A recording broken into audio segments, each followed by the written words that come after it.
Jimmy Jones. Yes, sir. I want you to know one thing. Jimmy Jones. Yeah. What you have to say about it. You gotta remind them who you are. Remind them who you are. Remind them you a star. Remind them. When niggas play with your name, then you remind them who you are. I'm just trying to tell my truth, but niggas is lying on my guard. I done put so much work and I could've died on the job. I really been in kitchens with chickens when they was frying up the hard. I've been in powwows where they scream Lottie. I done walked out my building and I seen bodies. I've been in court, the DA's looking like he seen Gotti. And all my niggas do their time, you know my team body. It's been 7 years since I seen Shotty. It's been 7 years since I saw Melly. But now we gotta fly straight cause he got 4 fellies. Nigga, I've been going to the tunnel since you saw Belly. I done been through the most. Niggas talking about we fake bloods, I had to spin for the coast. Shit, that was 20 years ago, I was just slim with the toast. Niggas talking about they outside, but they put everything on the post. No, shit, we not jacking that. It's not a place that we go that, we not packing that. You know we flip this whole shit like an acrobat. And everything that you owe, I'm coming back for that. Shit, so what more you wanna ask them? The niggas told me how to rap and I want platinum.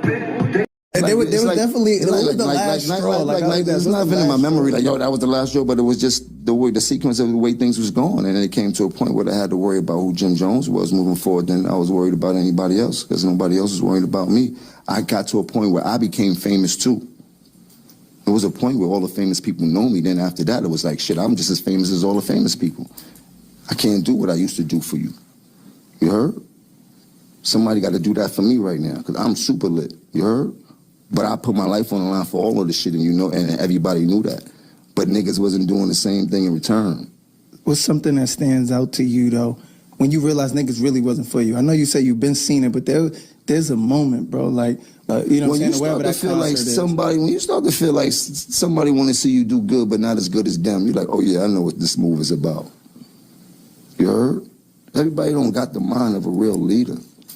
Who reached out to who when you went out to perform? Cause I had Ballin'. I had the hottest record at the time. My record was hotter than 50's records at the time when Ballin' spanked out and shit like that. When Cam did this shit with calling the station up over the cot shit and all that shit, I felt that was childish. That wasn't, like, you don't press no real buttons, and you're not about to come outside when it's time to really get active, nigga. So how dare you do some weak shit like that that really didn't hold no merit? Like, you start going crazy over Koch, over a white man that been jerking us since we got signed there, and whatever backdoor deals you had with him serves you more advantageous than it served me. You understand what I'm trying to say? Like, so when that shit went on, I was like, that was kind of weak. That was corny, because at that time, there was no real beef. It was just the most powerful groups of individuals that's running New York at the same time. So in my mind, I was like, it's more advantageous for us to try to figure out how us to start to move and do tours and really go crazy and figure out, because that we were sizzling, but this nigga was on Mars, nigga. These niggas wasn't doing regular shit. These niggas was doing fucking arenas every night. We doing clubs every night. We got the city and the urban communities on fire and shit like that. In my mind, I see an opportunity for us to really start. You heard? Like, we had all the power and shit like that. My mind ran different and shit like that. So when he did that, I'm like, damn, I fucked all that up. You heard? And then it was like, now you want to start a beef with these niggas over what, though? So you never understood why he started beef with them? Nah, I didn't understand that.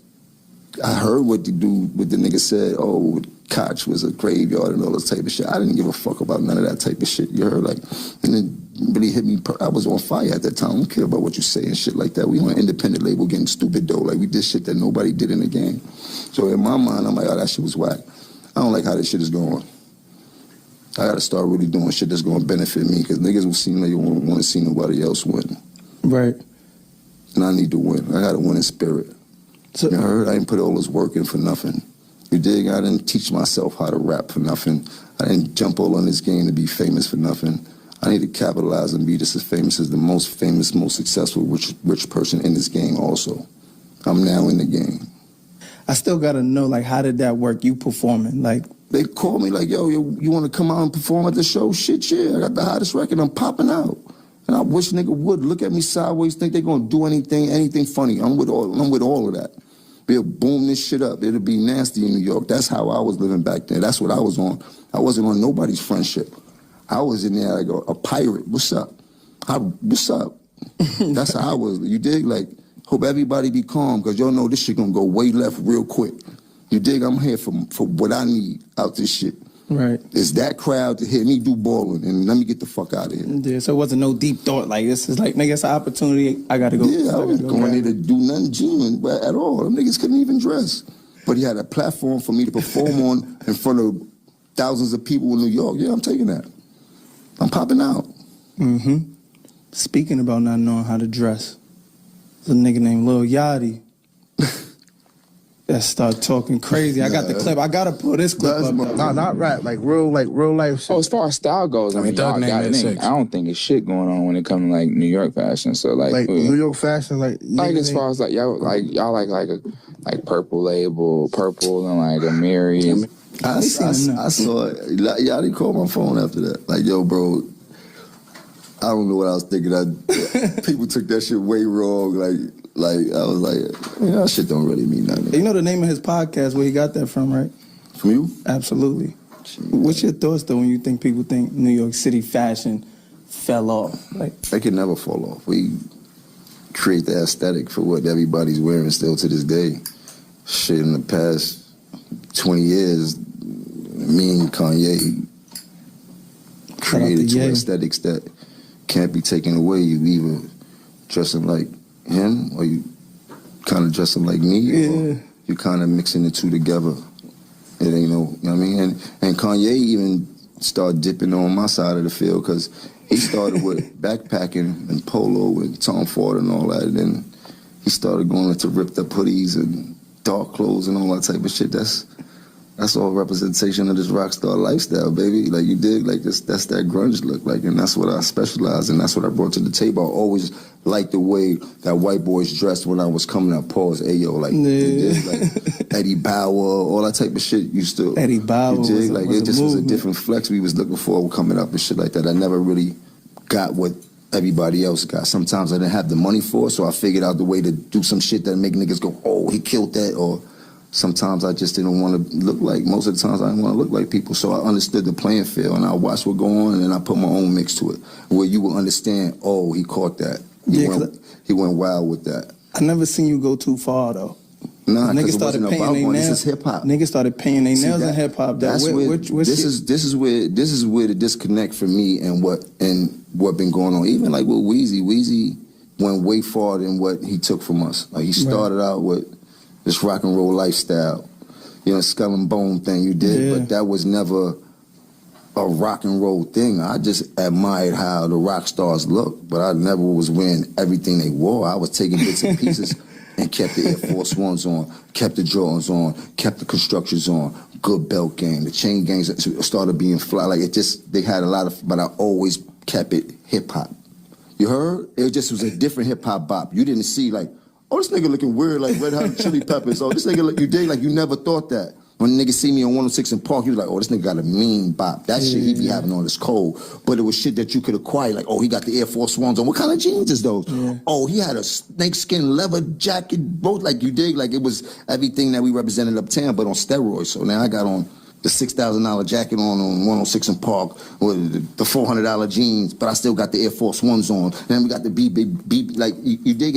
Everything was still a hip-hop bop. But now I'm seeing, like, it's too much. Like, when niggas is wearing funny Rick Owens shit and shit like that, and all this wild shit, is like, yo, bro, that's not really hip hop. That's rock and roll. Like, that's golf. That's not what we represent. That's not dope boy couture. That's not dope boy fly. Like, you dig? Like, I wear Ricky too, but I ain't wearing Ricky kicks. I'm not doing it. That's not mine. That's not a thing for me. You dig? No disrespect to none of y'all. I feel they look like Ronald McDonald shoes. My feet don't. My feet, no disrespect. But that's the way. But that's the way. But then again, these kids are taking fashion out of hand because nobody got no creativity. Like, if niggas got on Ricky, they got Ricky everything on, looking wild. Like, that's not. Or they got Louis everything on, look like they just overdoing it, and they don't even look. You don't look as fly as you think you look. You heard? Like, fashion is all about who you are. Like, it's not everybody be fitting in. The object is to stand out. When you and Dipset, is it like got all three coming together to do this shit, or is like one person as the leader is like, nah, well, this what we wearing? Was I created the aesthetic. Okay. For the diplomats. You heard? Dan the Cam's pink. You heard? Hit Nah. All right. Sooner or later, he gonna have to tell it. Where he got the pink from. That shit just fucked up my childhood. Somebody bring me a shot. If I'm lying, I'm flying. Bring me a shot, please. You can ask Damon, you can ask Cam, because those were the two people that were snapping on me when I came in and didn't get my truck. Wow. That's some shit. Down to the pink? Mm-hmm. I was supposed to get the caddy truck when we first got the diplomat deal. And came to the office, I had on the pink Deodoras with the pink stripe, the pink polo shirt on. Deodora shit was, that shit was a different type of the pink was just lighting up the room, but the truck didn't get delivered, so they just kept snapping on me like, oh, this thing got all this fly shit, no motherfucker. Or Cam was like, I'm taking that pink, I'm running with this shit. He like, I'm running with it, that shit fly, I'm going crazy with it. That was Killer Cam at the time, you heard? Like, whatever fits what we need, then that's what we gonna do. But that's Easter colors. I've been doing pink. Every Easter, green, pink, gray suit, pink tie. My mom's been putting me in pink and shit like that, Future and all that type of shit. Pink has always been my color. That's a great story. You could bring the shot. You come on camera, come collect your fame, baby. You want a shot too? No, baby, I'm cool. Drink it till tomorrow. We're gonna have to drink tomorrow. We're gonna toast to that same rosé. So when y'all performed at the Apollo with Drake, is this something still where y'all gonna like come together and get some money when the situation? I can always get on stage with anybody. I don't give a fuck about that. I'm tough. Yeah, about none of that shit, bro. If it's for the bag, I'm gonna go. You gotta ask them other niggas if they gonna go. Or if it's for the bag, means you well's gonna pop up. Zeke too. How did that feel when Drake brung y'all out? Like, what was your thoughts on that? That was super dope.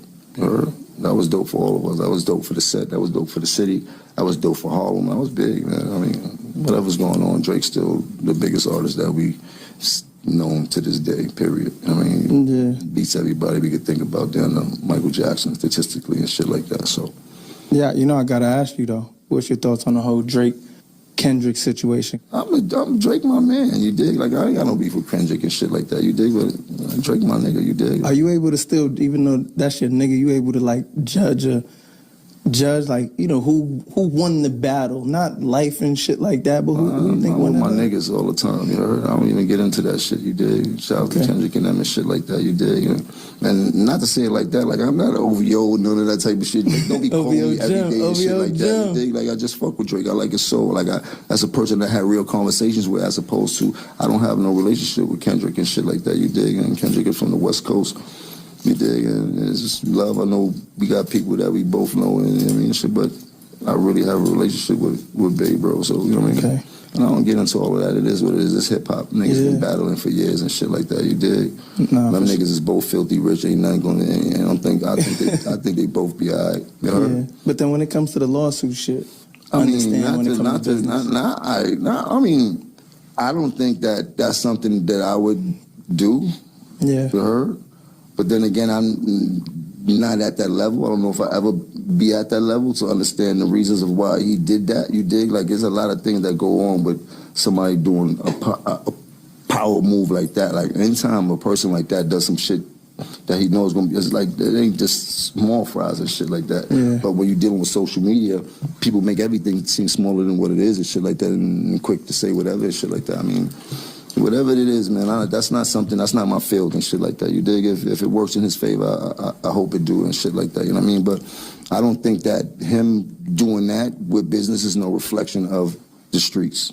Okay. And he doesn't feel to me like he is a street person like that. But I think that's two different things. That's straight business and shit like that. He's dealing with Spotify, some shit like that. Yeah, Spotify, UMG, some whole other. Like I didn't hear him say he was suing Kendrick Lamar. Yeah. You know what I mean? I didn't hear him saying he was suing somebody personally and shit like that. Nigga, if I seen people sue AT&T and Pepsi and get a bag for it. You heard? Like people win lawsuits all the time against companies and nobody hold that against them. Niggas like, oh, they got that lawsuit money. That nigga already bought it. I never heard a nigga be like, oh, this nigga, oh, he suing a nigga. Oh, you suing niggas now for that money? I never heard that. So when we think about it, it's like, yo, is it any different than him suing Walmart? Yeah. You know what I mean? And not to put, I really don't care either or and shit like that, but thinking about what it is, like, come on, man. Niggas sue for people for dollars all the time. I ain't gonna lie though. I want Drake and Kendrick to get back cool. Hopefully that's in the works. I mean, I think it can happen. I ain't see nobody die or fall out or anything like that. They two power brokers in the game. I think it'd be more advantageous down the line for them getting back together and doing something for hip hop that'll probably be one of the biggest anything. Even if it's a handshake, it'd be the biggest handshake that we've seen in the past 20 years. You know what I mean? Like, what's the chances of you, Cam, and Mace getting back? I don't think it's really gonna happen. We're two different type of people and shit like that. We always have. Competitive nature always been first before friendship. I'm like, Cam, my man. It's not. So it's not you. I took the position of my position. Cam is my partner. I'm not his artist. I was the CEO of Diplomats. I made Diplomats with him. I was with him for every bit of his journey. I held him down. I took that position of holding him down. I'm not his soldier. You heard? I'm his partner. But in the journey that we had to take, I had to do what was needed, nigga. That's why I played my position. And that's why I'm able to be here and have a conversation with you, because I did what I was supposed to do. If I didn't, I don't think I'd be able to have this much success or this good grace. We just on two separate sides of the fence. You heard? Like, they do what they do, and I do what I do. I'm very different from them, my brother. You heard? Like, very different. For real. You did? Yeah. Like, way different than them and shit like that. I ain't here to put nobody business out there, none of that type of shit. I'm not that type of nigga. I ain't here to talk down on them niggas. Yeah. I don't care. Them niggas know what I do. You heard? And they know what I've done. And they could dance around it all they want and shit like that, joking. But they know, nigga, if I get upset, it's going to be a real problem. And I can tell you about times that I did get upset. And I can tell you about times that they don't want me to talk about. You heard? The both of them. You dig? Like, this shit ain't no game. They can't play with me too much. I give them the floor to do that, because that serves me no purpose. I got too much shit to worry about, too much shit to do. I'm trying to get to a real bag, a real different type of bag, and I'm trying to help out more than I took. You heard? See, that's where I'm at right now in life. I'm trying to give more than I took, because I got to take a lot in life. You heard? And where I'm going, me giving is going to help me get. You just popped out at the Barclays with the young niggas. Yeah, that energy, fun. That Harlem record, that shit fun. Shaking the streets in a different way. I still can't believe you're the only artist I've ever seen get better as you got older. Yeah. How the fuck do you get better with age as an artist? You know, because most artists stop caring. You know what I'm saying? They kind of live off the legacy shit, and you not letting your foot off the gas. It was more urgent for me. The lifestyle I live, I want to continue to live that lifestyle, and when I figured out I want to continue to do music, it was like, yo, if you're going to do it, you really got to step up above and beyond so people can hear you, because it ain't no other way it's going to work. Man, when I came back to New York, I told this to everybody, it was Fred the Godson that really rest in peace. Gave me a lot of inspiration. Every night I would see him in the studio, and I'm still not knowing what I was doing. He's like, bro, you need to get in that booth, bro. Niggas fuck with you. Like, niggas fuck with you. You need to just go crazy. Like, man, he was like egging me on like every night. And I started getting in the booth. I just started boxing. And then he was like, yeah, you getting it, champ. You getting it, champ. Yeah. Who do you think is the next biggest thing out of New York City? I would say King Streets, hands down. I would like, you dig? Like, I'll put the house up on him. I'll put all the jewelry I got on For right now. Rockaway, King Streets, what's up? Yeah, and all these artists though that be self-indicting themselves and calling niggas rats. We like, this shit is bad. Niggas is putting themselves in jail. Yeah, it's different. I mean, the whole culture of doing crime is different now. As I'm watching the youngsters coming up, the idea was to get away with the crimes. It seems like these youngsters are doing crimes to put it on Instagram for the world to see. I think that's the cool thing to do. I'm glad that we didn't have IG and none of that back in the days. I don't know if maybe we would be trying to do the same silly shit. Just watching these kids now just crash out and just put it all on social media. It's like, it's just wild out there, shit like that. Like, everything we did was to get away with it. The object was not to get locked up at all, for no reason. I mean, and we thought that being locked up from the hood was a rite of passage, like coming up. Like, I've never been locked up in my life. I never did a bid. Let's not say that. I never did a bid. Praise God, like praise God and shit like that. But that's what we thought. Like, you become a man, You heard it, and I believe it is, but it's even crazier now. Like you did, like they ain't going to that shit like it's boarding school or like it's a hotel for the weekend. Like these kids don't got no regard. I feel like for niggas feel anything. like empty and shit. Like, yeah, I'm talking all this gangster shit, but if I don't go to jail, niggas will never believe this shit. It's almost like an accomplishment It's like, now. Yeah, it's wild out there, man. I mean, I don't know how what would be my position coming up in this era and shit like that as far as me making my way and figuring it out and shit like that. This shit is crazy. Do you think being in a relationship saved you from a lot of trouble? Yeah, being in a relationship saves you from a lot, especially when you have a strong woman on your side and shit like that. But trouble follows you. Can't nothing really save you from trouble. You know what I mean? Time don't lie. And trouble is a motherfucker. You know what I mean? Especially when that's what you projected. And there was a long time in my career where that's what I was projecting. You know, I know you got the Vamp Life Foundation. Mm-hmm. Vamp You know what I'm Kids. saying? Shout out to Vamp Kids. Mm-hmm. You know, I locked in. I kind of see, you know, all the community work you've been doing.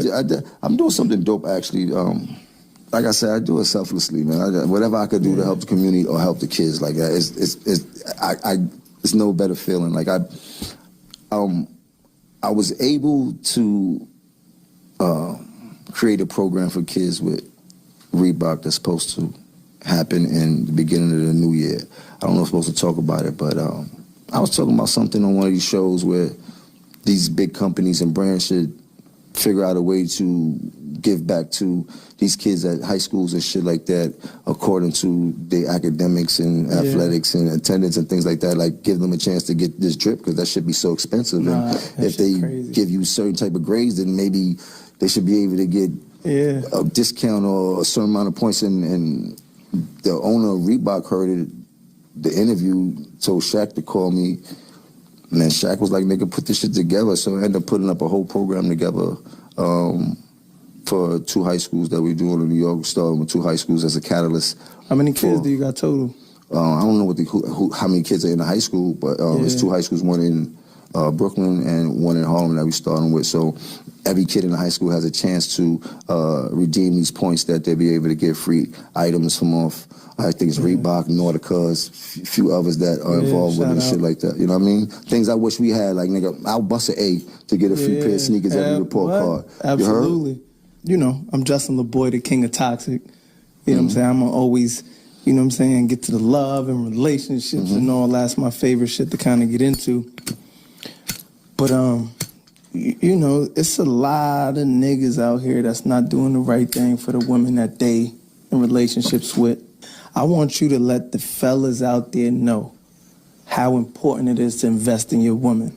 Let them know. It is if you find the right woman that's worth investing in. It's tricky out there right now as I'm watching and how these ladies are carrying themselves and shit like that. Like, I mean, yeah, we all had them type of women and shit like that, but I come from an R&B era, so.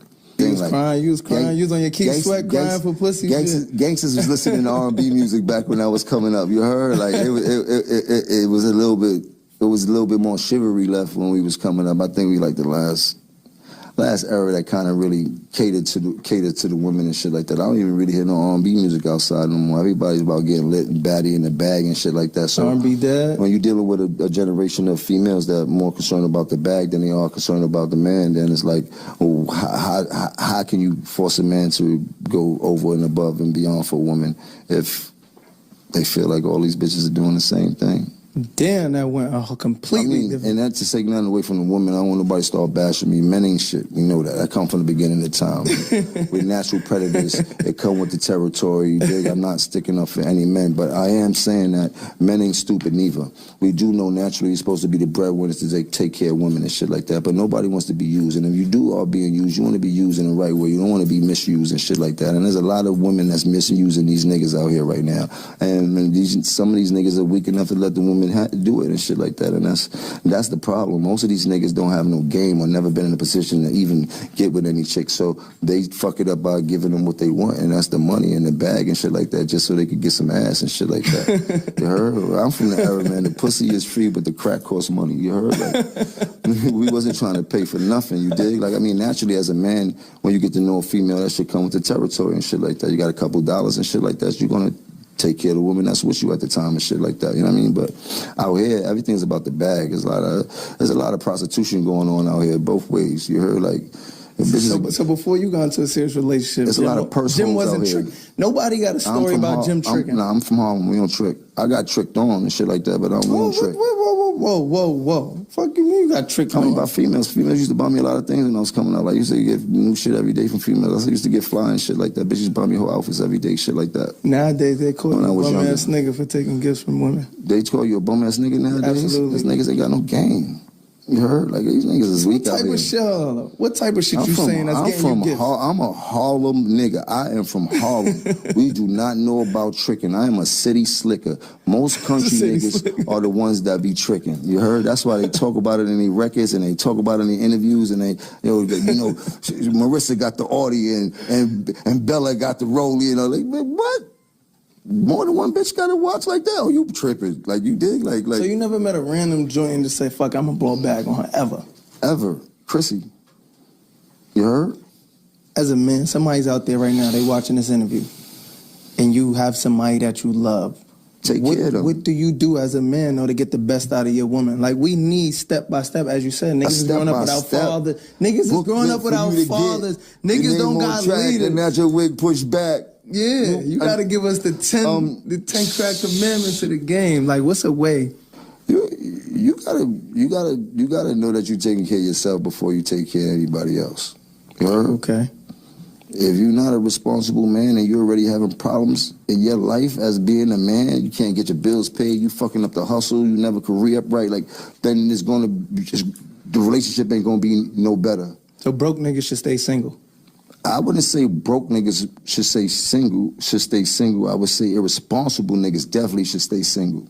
You heard? Because a broke nigga just might be down on his luck, but he might be a responsible person and know how to treat a woman.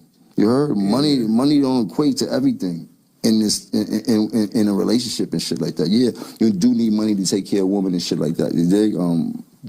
I would say that's the number one thing. Yeah, but there are women that's willing to ride it out, you dig? And if you're a responsible person and she understands you got ambition, then that shit works for you. But they got a lot of suckers out here that don't understand how to take care of women.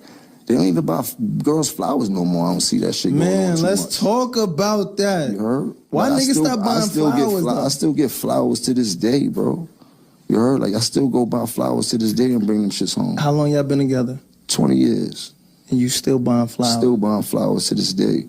You dig? Like, you have a woman, you got to treat her as such. Like, you got to damn near figure out how to feel like you still dating and shit like that when you in a real relationship and you've been with a woman for as long as I have. You got to figure out ways to really kind of keep this thing going and shit like that to really show that the love is still fresh and you know what I mean? Always brand new and shit like that. Else it's going to be stale and it's going to burn out and shit like that from a person that's been with a woman for so long as I have and shit like that. You know what I mean? But dealing with a woman is tricky, man. It's, you know what I mean? Like, Talk about it. They say happy wife is a happy life. You know what I mean? Now I got a crazy hypothetical situation for you. You, Chrissy, and Mama Jones walk into the car. Who's getting into the passenger seat? Oh, Chrissy is. Okay. Mama getting in the back? Yeah, unless my mom's jumping in the front. Like, it's like her and Chrissy is like who knows? But if in that situation, yeah, Chrissy is. Chrissy's my woman. She gonna jump in the front. Mom gonna jump in the back and drive us crazy. You know, we ain't got no problems in our family like that. There's no struggle over the son and over. You know what I mean? Nah, we don't go through that. We've been through things like that and shit like that. You know what I mean? But overall, my moms know that. You dig? Like, it's two different loves there, you dig? But I'm definitely with my lady, and that's how it goes, you dig? Yeah. You know what I mean? I hear people put that situation in a lot of situations, but that's your mother, you heard? First of all, you heard? Like, that love is, you love your mother, but this is your woman, a woman that you stay with, and a woman that you love with, and a woman that you know what I mean? Like, so, it's nothing wrong with moms getting in the back. A lot of times you mentioned losing it all. What does losing it all? What does losing it all look like to Jim Jones? Because when you say losing it all, I'm thinking you still got 4 or 5 million up. When was the first recession? In 08? Like 08, 09, I think. Right? I remember in like 08. So in like 07, I started getting tremendous all type of money. Biggs from Rockefeller was like, this is one of the few people that I call my OG. Maybe the only one. He's the only fair real nigga that I know. That's older than me pretty much, but He was like, yo, it's about to be a recession, bro. I don't know if you know what that is, but stack you some money because it's going to get cold out here. Like, yo, I'm like, I'm not even thinking about it. I'm like, I'm getting so much money right now. I got money invested, all that type of shit, and got Merrill Lynch, all that type of shit, man. I ended up losing my head, like, through Merrill Lynch or some shit like that. Like, it was like, oh, my God, chopped me all the way down. All the way down to what? Chopped me down to, like, maybe, like, 1.2 something that I had just in my account, with my account and shit like that. And remember, I'm upwards of $100,000 in bills every month and shit like that. So it was like I ain't gonna talk about the money that I lost, but just, it was like, yo, what? Like, you know, you do certain things to keep you in pocket for life, especially when you're dealing this game and you're playing with these banks and they telling you these numbers of interest and a recession happened and then your accountant call you like, yo, remember the money we had invested, this is gone. What's the craziest shit you had to do to make sure that Christmas or birthday or Valentine's Day, nobody understood the pain you was going through? You know I wish I could tell you, but I wish I could tell you. I can't. I would tell you this. Just know that I know how to dance very well. And I ain't talking about no stripper, baby. I was about to say, hold on. Yeah. What's your thoughts about Dame right now, where he's at? I know we get to see a lot of this shit online. It look crazy, but you know him personally, so. Yeah, I know Dame personally. I don't fuck with him anymore, but why you don't fuck with him? Dame always been a small dude, man. Maybe too small for his own good and shit like that. He definitely caught a bunch of bad breaks in the game, and just to watch how it was unfolding, it feels kind of whack and shit like that to know that he was such a major part in what we know as the hip-hop culture. Like, he really helped shape it and helped shape one of the people that we've known to be the #1 person in this game for a long time and shit like that. I mean, I can't tell you the ins and outs and shit like that. I have been around when I heard stories from everybody's mouth, from Biggs to Dame, like I heard, but it's not for me to talk about and shit like that. That's their business and shit like that, you know what I mean? But just to see him being so many of the things that he was doing, a lot of that feels like when I was doing so many crazy things for the sake of what we believed in as the diplomats and shit like that, you know what I mean? Like, there was somebody that had to be the bad guy to get the point across, and then there was somebody who had to make him look good, and a lot of times I was the bad guy so that Cam could always look like the good guy and shit like that, and he was the face card and shit like that. I believe that was like Dame whole shit too and shit like that, so moving forward and right now to see where he's at, it's like, you know, shit's crazy. You dig? Like, why you don't fuck with Dame no more though? Oh, we went through some business shit where he didn't hold up his end of the bargain and shit like that, and I'm real keen on doing business with people that I love and do some bullshit. What happened? You want to care to elaborate on that? It ain't even nothing to put. I mean, like, he just did some shit that I just don't agree with business wise. And when it comes to money, I don't play with that. You dig? I need mine. I need mine. She could go left. You dig? So you know what I mean? I chose this. Sometimes that's a small price to pay to not have to pay. Not to have to go through none of that bullshit no more. You know what I mean? All the artists now is like, big on going independent. Mm-hmm. You've been able to do label shit. You've been able to go independent route. Mm-hmm. I would love for you to like walk us through each situation, you know what I'm saying, and how that works. It worked for me independently because we already had some hot. Diplomats was already a household name, so when I was asking Damon for $1 million, they thought I was crazy. And I was asking for $1 million, I knew how to direct, engineer, I did everything, and I knew what I was worth, but they wasn't trying to hear me. But thinking about it, when I had just came back from Houston and shit like that, I had lived out there for a couple of years. I had a Club Dipset out there back in the days. Oh yeah, I remember that. Hold on, though. When everything you've done accomplished, everything that you did, when he says no to $1 million, what goes through your brain? Oh, I mean, it wasn't really nothing like that. In my brain, it was like, oh, word. All right, I was letting you off easy. Now I'm gonna show you why you should have gave me the $1 million. That's my attitude. Like I don't let shit discourage me. It encourages me when people tell me no or try to block me from doing something I know I could do and shit like that. And I was telling Ken like shit. And Diplomats is the name. People are gonna go to the store to buy the record. They don't give a fuck who printed it up. You heard? So we can go anywhere as long as there's a Diplomat bird on it. They're gonna buy it. Right. We can go independent, and that's when Koch was on the independent label at the time, but. At that time, I didn't understand what their independent label mean. I wish I did. They were an independent label, meaning that they had the power of distributing other artists, but they were giving out real artist deals on the flip side to the artists that was coming to an independent label. I thought we thought we was doing something like that when we really wasn't. You know? we really was lying to the people this whole time and shit like that. We was getting a lot of money off of it, but it wasn't from an independent standpoint like where I'm at now, where I get an 85-15 split, and I've been doing that for years and shit like that. But as far as putting in the work, it felt independent because we were our own entity and we did our own marketing and all that type of shit. And then we abused the budgets in that way and shit like that. We made millions off Koch and shit like that, you know what I mean? But it didn't serve me no purpose as now, like, I don't own my masters from the records that I put on Koch. So, like, that's my next feat is to fight to get my masters back. And that goes back to having the right leaders and shit like that, because there was a lot of things that I was supposed to know about so that I can reap the benefits of what I need now, that a person that had more knowledge than me or was acting like he had more knowledge than me, my man never put me on to a lot of different things in this game that I had access to that's rightfully mine and shit like that. So now going back, it's like, yo, nothing that we did was really it. You heard? Like, anything that I did with Diplomats was out the love of my heart. He said I was a CEO. I never had no paperwork. My name wasn't on nothing that I own.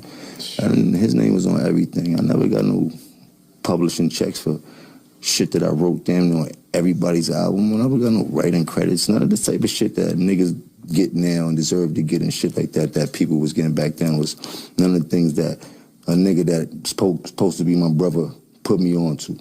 Right. You heard? Try to blind you with little money and checks and shit like that. But that don't make you part of the business and shit like that. My name was never on nothing that had to do with nothing to do with Diplomats. You heard? I was an owner by right because I was a part and I started that shit. I named the name Diplomats and shit like that, you dig? But rightfully, business-wise, niggas don't do business right. So when I be looking and hearing shit like that, I laugh because I know how tough I am, bro. Like, don't do that, bro. I start exposing you and maybe turn you into a bad guy out here. Don't do that, bro. You dig? Like, so doing all this joking and shit like that, I start get dead serious. But yeah, shit like that. You dig? Like, so y'all hanging out together, y'all brothers, but there's two different double live shit going on. It's I mean, I don't know if it's like you double don't know what's going on the business side. Like, this is some shit we never gonna talk about, but we gonna kick it every day. That shit is crazy to me. Now, you flip side, any artist that I ever had, I always put them in the best position they could be. Even with the dude that was locked up and shit like that, yeah, in the beginning, I took advantage of the only thing I knew because that's what I learned from the leader that I had. Who was locked up? I don't say it. You know who's locked up, but we ain't gonna say that. You did one of the artists I had and shit like that. In the beginning, it was like that because I was taught from... You only know what you taught, you dig? So naturally moving forward in this game is to be sold, not told. I was blinding people with the money, but I paid people more than they was worth and shit like that, you dig? But on the flip side, I took advantage of the business. That was in the very beginning. And after that experience, I never ever took advantage of nobody else in my life when it came to doing business with music. Even with that, I relinquished the ownership of his publishing. Wow. Because I could have still owned this publishing right now if I wanted to and shit like that. But in my heart, I knew that's not the right. That's weak. That's weak nigga shit. You heard? Like that's not how you. You know what I mean? And moving forward, like, and I've never like ex peso and shit like that. Like, I'm very delicate when I deal with artists or get in business with artists and shit like that because I know how crazy it is with the game. I never want to feel like these artists think that I'm trying to take advantage of them because I'm not. That's not what we're here for. We're here to do business together and shit like that. Like, I want to teach you some shit that they ain't teach me. So you could probably be more successful than I ever would be because you got the knowledge that I didn't have. And you can ask them. That's how I approach it. I really speak to these niggas. I really get these niggas game. Like, you dig? And I lead by example because I'm still outside active, super active. It's hard to unlearn the shit that you learn.